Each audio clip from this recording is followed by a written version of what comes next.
तो आप लोगों ने मेरे इंस्टाग्राम के ऊपर ये वाला पोस्ट तो देखा ही होगा, जहां पे हम इस बात को कंफर्म कर सकते हैं कि बेसिकली रसल क्रो जो हैं वो थॉर 4 के अंदर ग्रीक गॉड ज़्यूस का रोल प्ले करने वाले हैं। और उसके साथ ये भी बताया जा रहा है कि थॉर 4 के अंदर और दूसरे जो ग्रीक गॉड्स हैं, जैसे हरकुलिस, एरीज, हर्मीस, इन सबको भी इंट्रोड्यूस करवाया जा सकता है। और आप सब बहुत अच्छे तरीके से जानते हैं कि जब भी ग्रीक गॉड्स की बात होती है तो मेरे रोंगटे फौरन खड़े हो जाते हैं, क्योंकि ग्रीक गॉड्स और उनकी मिथोलॉजीज मुझे काफी ज्यादा पसंद है। मैं उनका एक बहुत ही बड़ा फैन रह चुका हूं, तो इसलिए मैंने सोचा कि इस न्यूज को कवर किया जाए आपके साथ और बताया जाए कि किस तरीके से एमसीयू के अंदर जो ग्रीक गॉड्स हो सकते हैं वो मोस्ट पॉसिबली इटर्नल्स होने वाले हैं, यानी कि इटर्नल्स और ग्रीक गॉड्स को आपस में मिलाया जाने वाला है। तो ये चीजें अभी आपको बिल्कुल भी मेक सेंस नहीं कर रही होंगी कि ग्रीक गॉड्स बिल्कुल अलग चीज है और इटर्नल्स बिल्कुल ही एक अलग चीज है, तो इन दोनों को आपस में कैसे मिला के एमसीयू के अंदर दिखाया जा सकता है। तो गाइस इसीलिए मैं आज की इस वीडियो के अंदर आप लोग के साथ इसी बात को डिस्कस करूंगा कि किस तरीके से एमसीयू के अंदर ग्रीक गॉड्स को जो है इटर्नल्स बना के दिखाया जा सकता है। तो बिना किसी और बात के अपनी इस वीडियो को स्टार्ट करते हैं।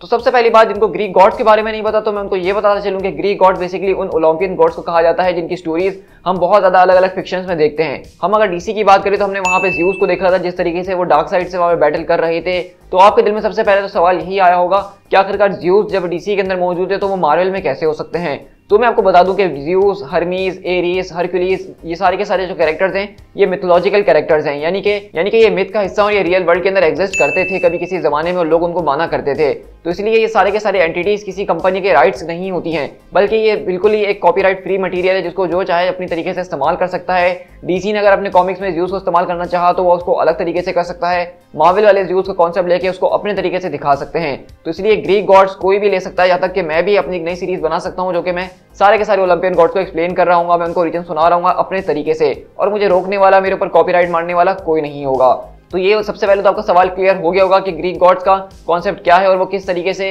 हर कोई इसको जो इस्तेमाल कर सकता है अपने अपने अलग अलग मीडियाज के अंदर। तो आपके पास दूसरा बड़ा सवाल ये आएगा कि आखिरकार ग्रीक गॉड्स हैं कौन, उनको कौन मानता है, उनकी क्या हिस्ट्री है, उनका क्या ओरिजिन है। तो अगर आप इन सारे के सारे सवालों को जानना चाहते हैं डिटेल्स में कि ग्रीक गॉड्स है कौन, उनकी मिथोलॉजीज क्या हैं, वो कौन कौन से कैरेक्टर्स हैं उसके अंदर जो फेमस हैं, तो उसके ऊपर मैंने अलग से एक बहुत ही ज्यादा जबरदस्त किस्म की डिटेल वीडियो बनाई है जो कि तकरीबन 30 मिनट की है। तो आप जाके मेरे चैनल पर उसको चेकआउट कर सकते हैं, उसका लिंक मैं नीचे डिस्क्रिप्शन में डाल दूंगा और ऊपर आई बटन पर भी फ्लैश हो रहा होगा, तो उसके जरिए आपको ग्रीक गॉड्स के बारे में सब कुछ पता चल जाएगा।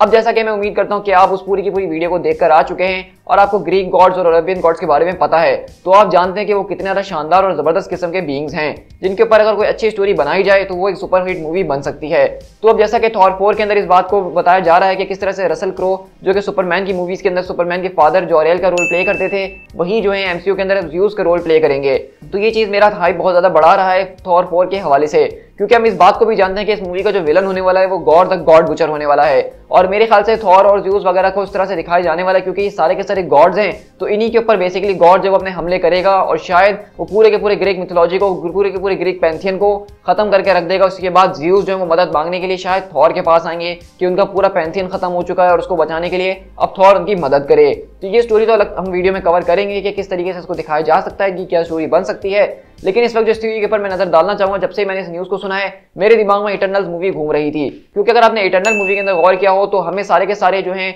ग्रीक गॉड्स के रेफरेंसेस काफी बार दिए गए हैं। यहाँ तक कि अगर मैं यहाँ पे कंपैरिजन की बात करूं तो आप देख सकते हैं कि किस तरह से अथीना को जो है बार बार अथीना से कंपेयर किया जा रहा था पूरी की पूरी थ्रू आउट द मूवी के अंदर, जो कि ग्रीक गॉडेस ऑफ वॉर है। और अगर मैं यहाँ पे बात करूं कंपैरिजन के लिए इकारिस की, तो इकारिस नाम का भी एक और ग्रीक गॉड मौजूद होता है जिसका नाम इकारिस होता है, जिसके पास मून के पर और जब वो आसमान में ऊपर उड़ता है सूरज के करीब जाके तो उसके वो पंख मून के जल के राख हो जाते हैं। और इकारिस की स्टोरी को भी हमने इससे बहुत ज्यादा एग्जाम्पल करते हुए देखा। यहीं पे अगर मक्कारी की बात करें जो बहुत तेज भाग सकती है, तो ग्रीक गॉड्स के अंदर भी इस तरह का एक और कैरेक्टर है जिसको हर्मीस या मरकरी के नाम से जाना जाता है, जो कि इसी तरह बहुत तेज भाग सकता है। इसी के अलावा अगर हम यहाँ पे गिलगमेश की बात करें जिसके पास जबरदस्त किस्म की सुपर स्ट्रेंथ है, अपने मुक्कों से बड़े बड़े बीज को ठंडा कर सकता है, तो ये पावर किसी और की नहीं बल्कि हरकुलिस की है, क्योंकि हरकुलिस सारे के सारे ग्रीक गॉड्स में सबसे ज्यादा ताकतवर और स्ट्रेंथफुल माना जाता है। इसी के बाद अगर हम यहाँ पे फेस्टोस की बात करें जो कि चीजों को क्रिएट करता है, उनके लिए इन्वेंट करता है चीजें, तो ग्रीक गॉड्स के अंदर भी एक ऐसा गॉड मौजूद है जो कि उनके सारे के सारे वेपन्स, उनकी सारी की सारी टेक्नोलॉजी, उनकी आर्मर और सब कुछ तैयार करता है, और उसका नाम हेफेस्टियस होता है।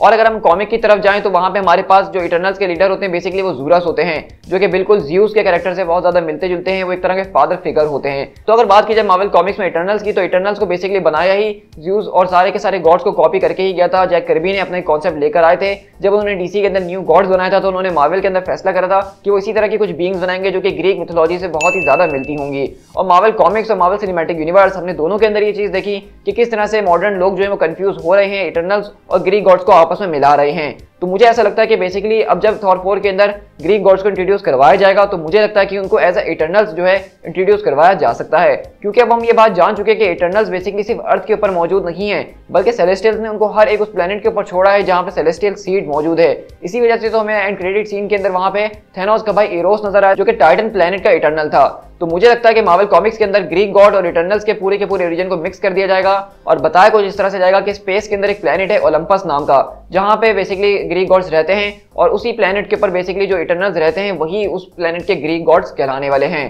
और मुझे लगता है कि इसी तरीके से वो यहाँ पे ग्रीक गॉड्स और इटर्नल्स के कॉन्सेप्ट को एक साथ मिला देंगे, जिसके जरिए वो अपनी थॉर 4 का एक जबरदस्त किस्म का स्टोरी जो है इसको आगे लेके चल सकते हैं और वहीं से वो स्टोरी जो है इटर्नल्स के अगले पार्ट यानी उसके सीक्वल्स में भी कनेक्ट की जा सकती है। और आपको जैसा कि पता होगा कि हम ऑलरेडी 2 ग्रीक गॉड के जो है रेफरेंसेस थॉर की पिछली मूवी में देख चुके हैं। जब वहां पे थॉर जो इस अरीना के अंदर मौजूद होता है जो कि ग्रैंड मास्टर के प्लेनेट के ऊपर होता है, तो वहां पे जो सारे के सारे स्टैचूज लगे होते हैं वहां पे हम एरीज गॉड ऑफ वॉर का स्टैचू देख चुके हैं। इसी के अलावा थॉर वहां पे जिस हथियार को इस्तेमाल करता है हल के खिलाफ लड़ने के लिए, वो जो है हरकुलिस की मेस होती है। तो ऐसा हो सकता है कि जैसा कि वो दोनों भी इटर्नल्स हैं तो वो थ्रू आउट द स्पेस अपने एडवेंचर्स को ढूंढने के लिए यहाँ से वहां घूम रहे हो और तब वो प्लेनेट सकार के ऊपर आए हो इस पूरे के पूरे अरीना के अंदर। तो सच कहूं तो ये पूरी की पूरी थ्योरी जैसा बहुत ज्यादा क्रेजी साउंड कर रही है, लेकिन वो फैन थ्योरी ही क्या जो कि क्रेजी साउंड ना करे। तो इस तरह की थ्योरीज बनाने में मुझे काफी ज्यादा मजा आता है और दिमाग में मेरे कल से ही ये ख्याल चल रहा था, तो मैंने सोचा कि आपके साथ इस थ्योरी को शेयर कर देना चाहिए। क्या पता ये थ्योरी सच होते हुए भी नजर आना शुरू हो जाए हमें। ये तो हमें थॉर 4 के ट्रेलर के आने के बाद ही कुछ पता चल पाएगा, जब हमें वहाँ पे ज़्यूस का और दूसरे गॉड्स का शायद फर्स्ट लुक देखने को मिल जाए।